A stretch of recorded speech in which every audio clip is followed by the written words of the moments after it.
Alright, day one of the Hammerhead GT, getting the 224 pred swap.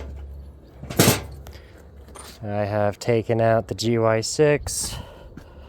What I did was I flipped the axle to put the sprocket off to the left, and that gives me this window to put the pull start right here. I just have to weld 2 slats that way of metal for my motor mounts. We should be good to go with Predator power. And also took off the tank. We're going to use the Hammerhead tank.